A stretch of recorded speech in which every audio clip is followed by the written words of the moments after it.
everybody! My name is the Lightning Turk, and welcome to another Supremacy 1914 general game and information distribution.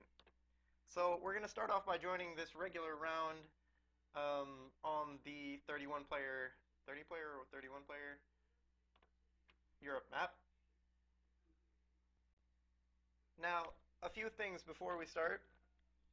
I'm going to be focusing on general production and general strategy. This is going to be a very confusing video, but it will be focused and perfected. Yes. So, due to the round being randomized, I start out as Norway.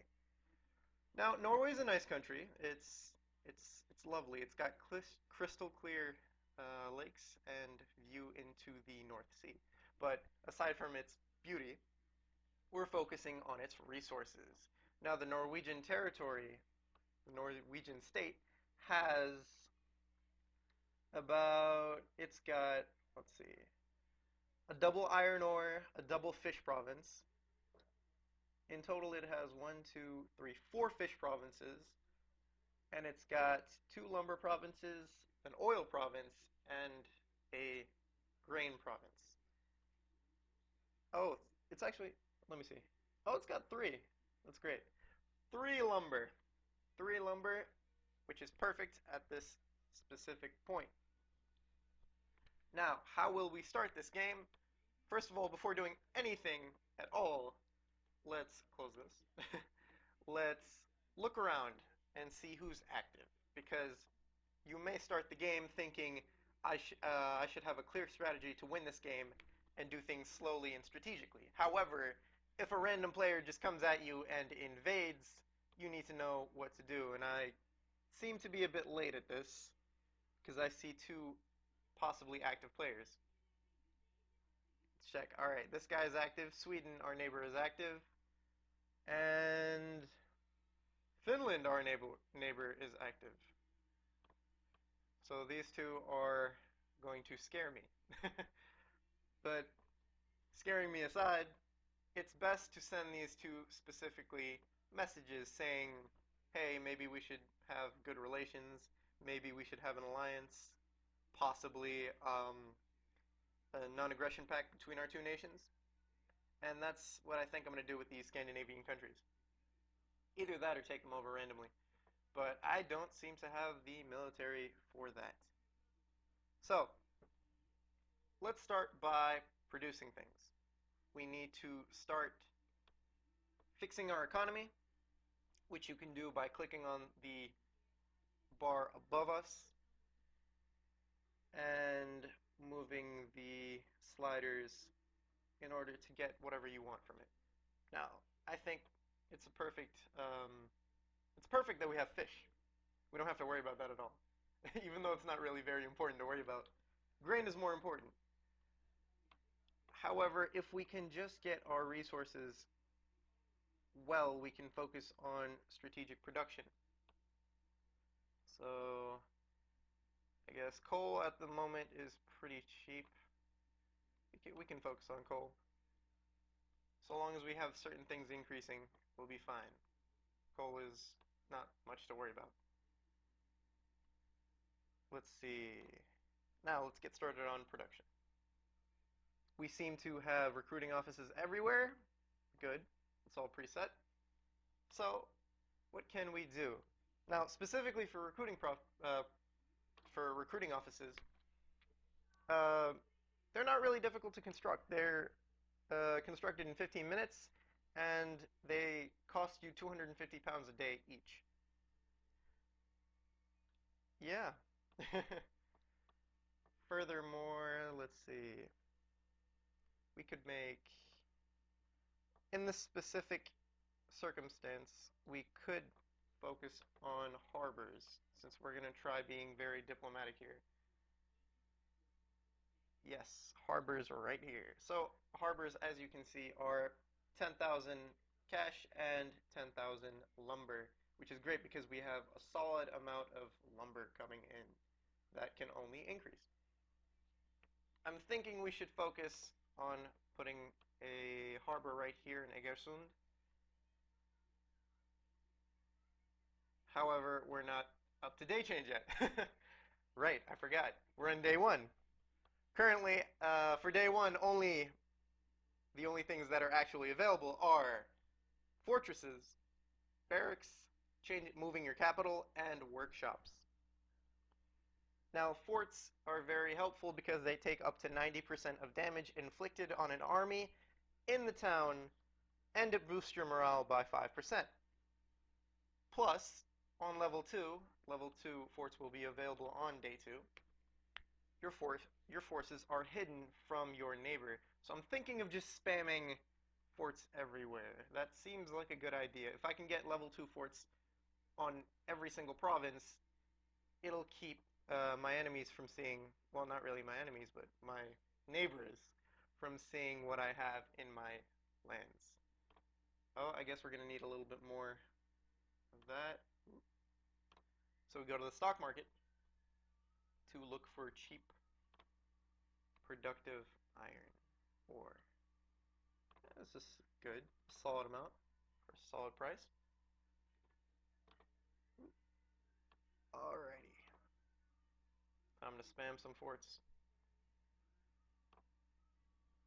Now, aside from forts and recruiting offices, barracks are very helpful as well. However, if you have a high amount of grain production.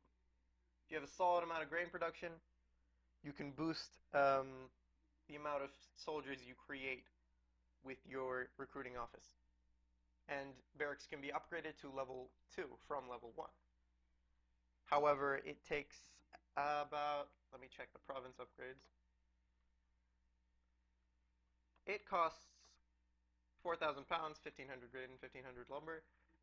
It increases your infantry recruitment rate by 50% for level 1 and 100% for level 2. So you can fund large-scale wars with a solid amount of grain.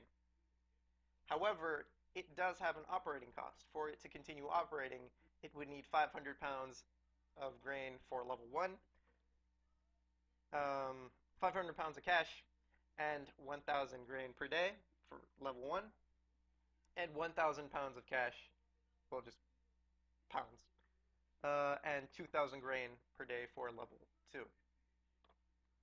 Which seems like a no-no considering we only have plus 18 grain an hour.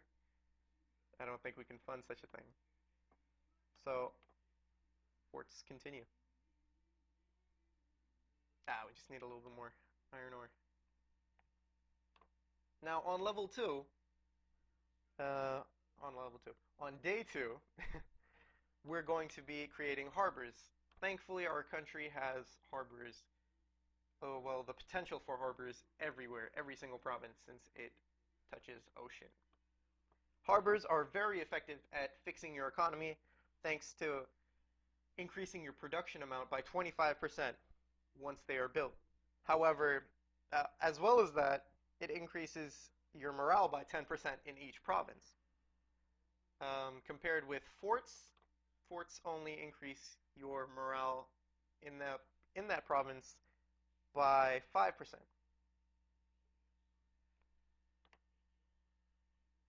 And harbors serve another wonderful bonus. It cuts disembarking troop time by 50%. Usually it would take around, let's see, 3 hours for you to get to the ocean, disembark from the land. However, I don't recommend doing that with a large force, as you may be destroyed on your way to embarking somewhere else. The enemies are intelligent. Now, what we're going to do after that is actually produce railways. Railways are very helpful, just like harbors, and they provide a solid economic bonus. And just like harbors, they're built in 3 days. However, they are stronger than harbors.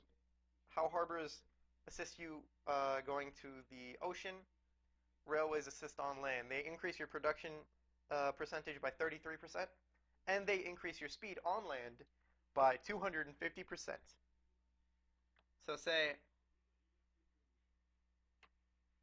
it would take this unit 4 hours and 22 minutes to get to what pros Trondheim. It would take that long. I am butchering this. However, with railways, it would take you a fraction of the amount of time.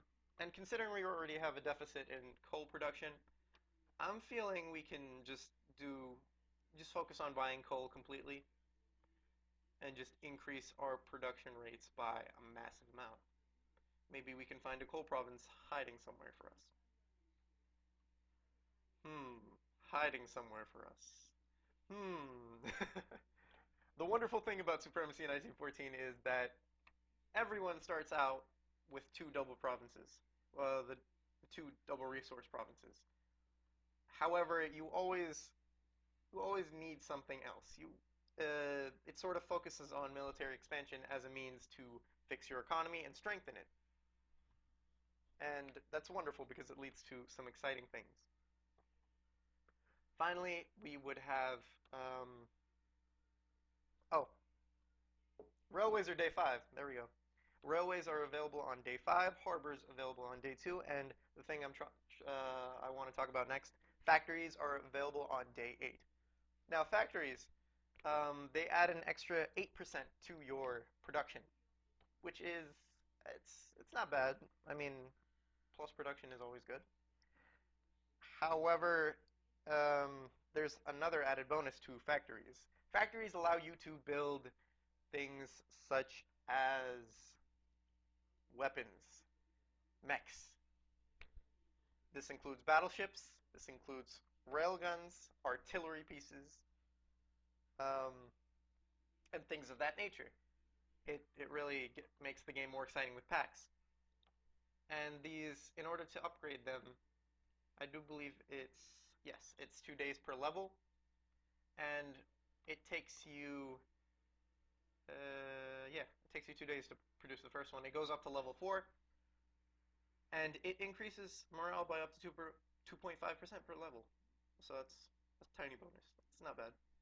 Factories are always good. If you can produce factories, you're good. Oh, Skype. Clicked on the wrong thing. Now let me show you something incredible. Let me show you a bonus. If you build factories, and if you're relatively successful at building factories, you will be able to, um, in time, mass produce a solid amount of artillery, a solid amount of battleships, and just a massive amount in military forces that you can basically use to wipe the map clean of enemies, or just anyone else. Now, if this could load, I could show you a solid amount of troops that I've built up and I've been taking. This is on the Turkish server, of course, because I enjoy the Turkish server.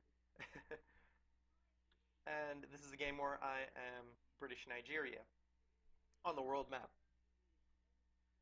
Let's just hope it loads. Aside from that, I'll be going over the Balkans map next video. The Balkans map is a new map that just came out. It's still in the frontline pioneer testing stages, but it is wonderful and it can definitely be exciting in games.